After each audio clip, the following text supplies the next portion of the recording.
సెక్రటరీగా ఉన్నప్పుడు బ్రహ్మాండంగా గురుకుల పాఠశాలలు మాకు పక్కనే ఉన్నాయి. ఎంతో మంది పిల్లలు చదువుకొని విదేశాల్లో చదువుకుంటా ఉన్నారు. థర్డ్ వై నుంచి ఎవరెస్ట్. దానికంటే ముఖ్యం మా గుండారం వాళ్ళు ఉన్నారు. అన్న మన పిల్లగాడు బన్నీ అనే పిల్లగాడు మేంజోరో ఓల్ అనగానే రామన్న చెప్పగానే 3 లక్షల రూపాయలు ఆ పిల్లగానికి ఇస్తే మేంజోరో శిఖరం ఎక్కి మరి ప్రపంచ స్థాయికి కూడా మరి రామన్న కావచ్చు, ఆర్ఎస్ ప్రవీణ్ కుమార్ గారు వీళ్ళందరూ ఎక్కడైతే మన సోదరుడు 2001 నుంచి ఆ రోజు ఆటో డ్రైవర్ నాకు బాగా గుర్తు.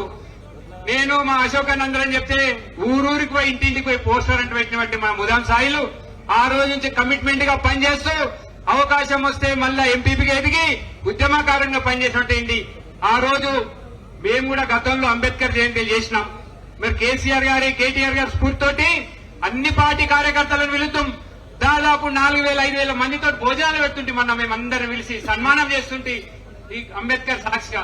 మరి మొన్న మేము అదే విధంగా చేస్తామంటే వాళ్ళు చేయలేదు. మేమన్నా చేస్తామంటే బలవంతంగా ఇక్కడ ఆపి మా శ్రీకాంత్ వీళ్ళందరిని ఆపి అవమానపరిచింది. ఎక్కడైతే అవమానపరిచిందో అంబేద్కర్ సాక్షిగా ఇవాళ కేటీఆర్ గారి చేతుల మీదుగా మరి సన్మానం చేస్తా ఉన్నాం.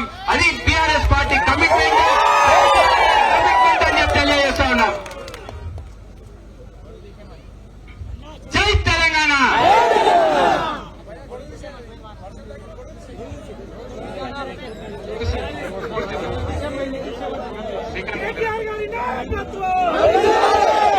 గంగారాం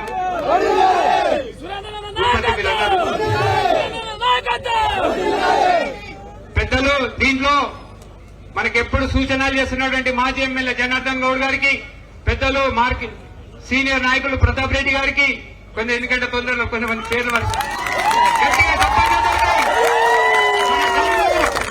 టీఆర్ఎస్ పార్టీ కార్యకర్తకి ఎక్కడ అవమానం జరిగినా మేమున్నామని చెప్పి తెలియజేసినందుకు టీఆర్ఎస్ పార్టీ ఎల్లారెడ్డి పార్టీ కార్యకర్తల తరఫున మీ అందరూ మనస్ఫూర్తిగా ధన్యవాదాలు తెలుస్తున్నా. రామన్న మీరు ఇదే స్ఫూర్తి మాకు కొనసాగించాలని చెప్పి పెద్దలు ప్రశాంత్ అన్నని మాట్లాడాల్సుకొచ్చున్నాం.